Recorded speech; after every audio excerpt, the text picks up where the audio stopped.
Heather was unconscious, and her leg was broken. So I picked her up as gently as I could. I decided it would be best if I didn't run the rest of the way.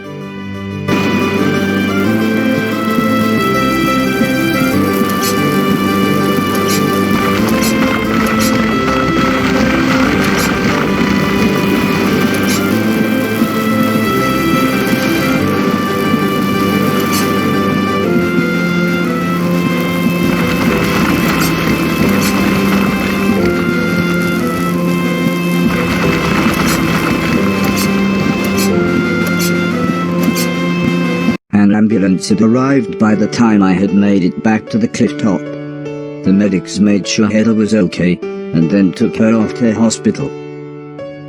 A few days later, we all went to see how she was doing. She was fine, but would have to wear the cast for a couple of months.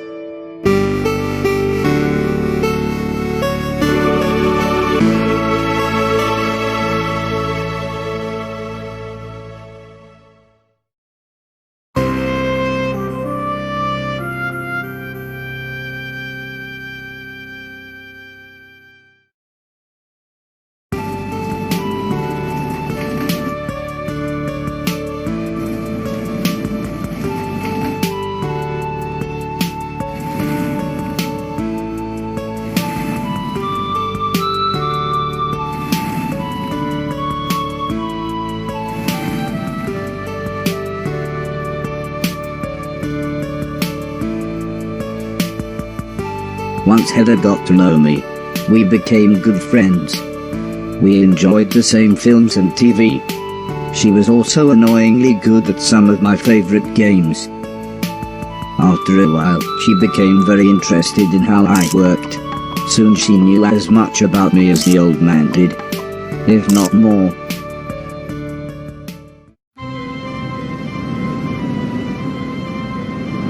We spent the next couple of months visiting other countries, as when it came to teaching me things, the old man always liked to pick interesting locations.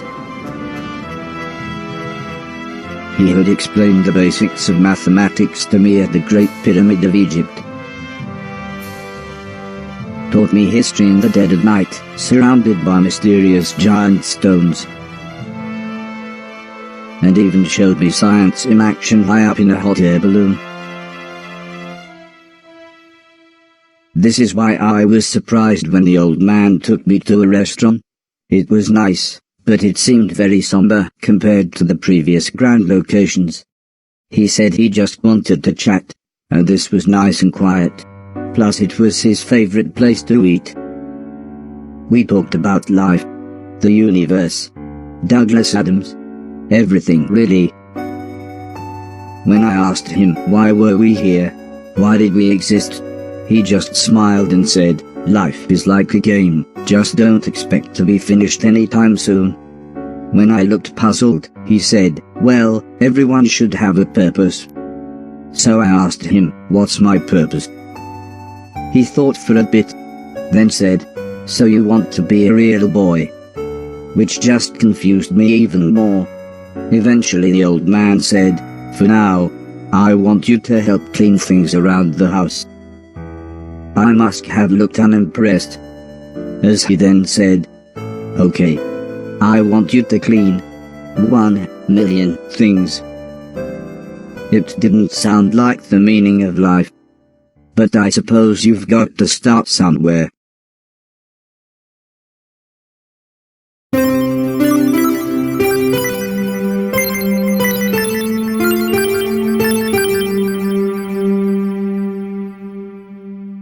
The next day, the old man said he wanted to install some more software, so he powered me down. When I came to, he said Mr. Silton had a joke for me, and that I should pull his finger. I don't think I got the joke. So the old man powered me down again. This time when I pulled Mr. Silton's finger, I got the joke. But it wasn't very funny. The old man then explained that he had installed a special chip which allowed me to clean away anything that was broken. He said it also tells me how many things are nearby, and how many smaller things are in a bigger thing, It all sounded very complicated. But he said all I really had to do was pause, and it would bring up all the information I needed. He then said he wanted me to find and clean all of the items in the room. He told me there would be some chains to climb, but that would be nice and easy, as I just had to press up. He then finished by saying, when I had collected all the items, I should come back here.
The old man then asked the old lady Heather and I to follow him outside. I was happy too, as it was a lovely hot day. The old man said he was worried that Alice had been hoarding again. She had filled up a small barn with old bicycles and newspapers. Heather said, this would be a perfect chance to properly test my new powers. The old man thought for a second, then said, using the steptoe chip, I should find and clean at least 300 things. When we explained to Alice what we wanted to do, she seemed scared. But after the old lady kindly explained that, well, the barn was starting to smell, she said it would be okay. One last thing, said the old man. If you want to use a door, just push up. When I was about to enter the old barn, Mr. Silton said he had seen some mushrooms growing inside. He asked me to give him any that I found. He then winked, but I wasn't sure why.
The old man was very happy with everything that I had cleaned. But I think Mr. Silton was even more happy with his mushrooms.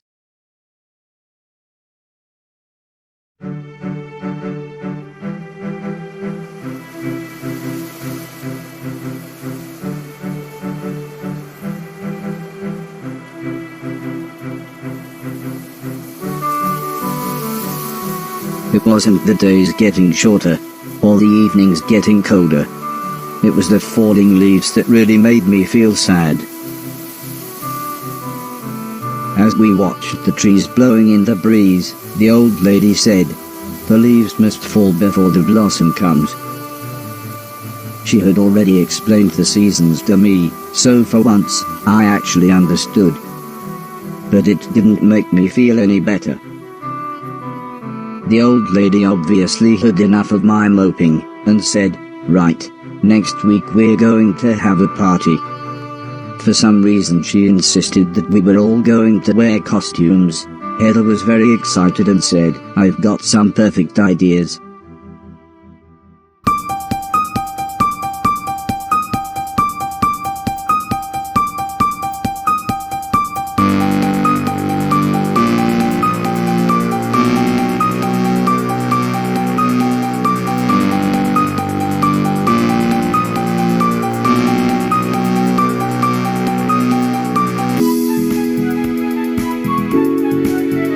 It was terrifying. Everyone was dressed like someone else. I think I was meant to be some kind of pumpkin, as everyone kept shouting, "It's the Great Pumpkin." Still, at least Mr. Silton was having fun telling everyone his joke. And I suppose Heather's costume was quite flattering. After what seemed like forever, everybody left, and things got back to normal. Heather was allowed to watch a scary film before she went to bed, but I had to help Alice and Mr. Deck clean up. Coming to get you, Barbara. I wasn't happy about this, but the old man said if I was quick, then I could watch the end of the film with them. You're acting like a child. Alice was vacuuming, and Mr. Deck was taking down the decorations, so I thought I should clean up the plates and glasses.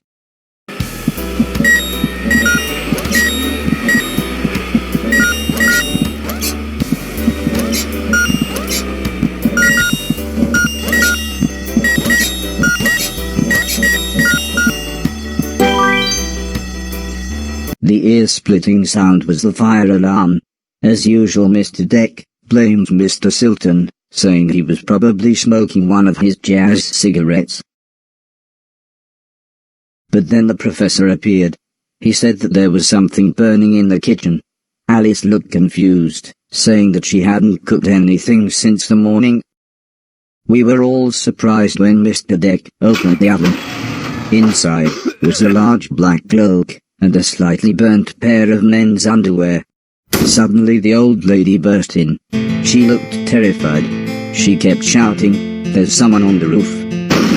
When we went outside, it slowly became obvious that it was Mr. Silton.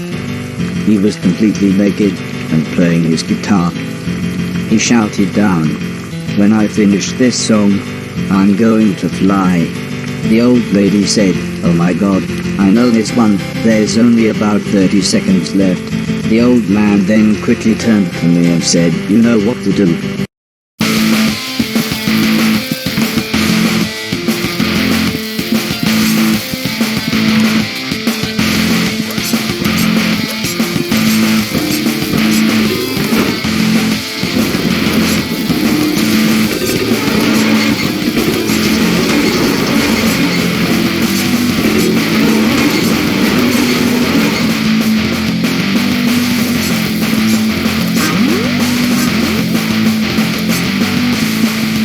By the time I had made it up to the roof, Mr. Silton was beside the edge. I tried to calm him down, but he was acting even more bizarre than usual.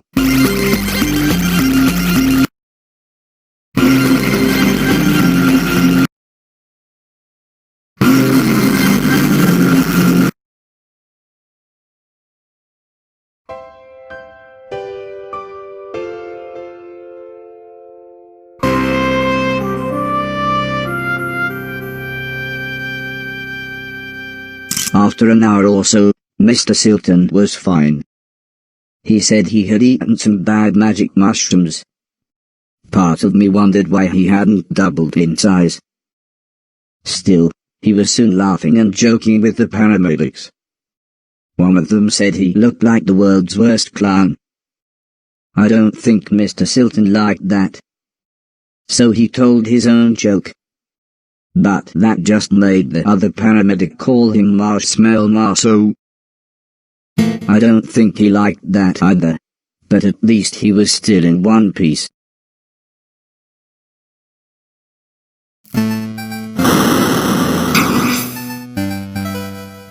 A month or so later, Heather and I were playing video games, when the old man said he wanted me to come outside.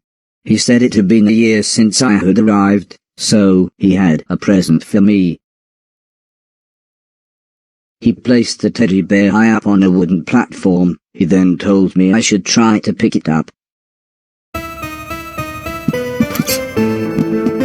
Try as I might, I couldn't reach the teddy bear. However, I still don't understand what happened next.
Was I dead? Was this heaven? It sort of looked like the basement bathroom.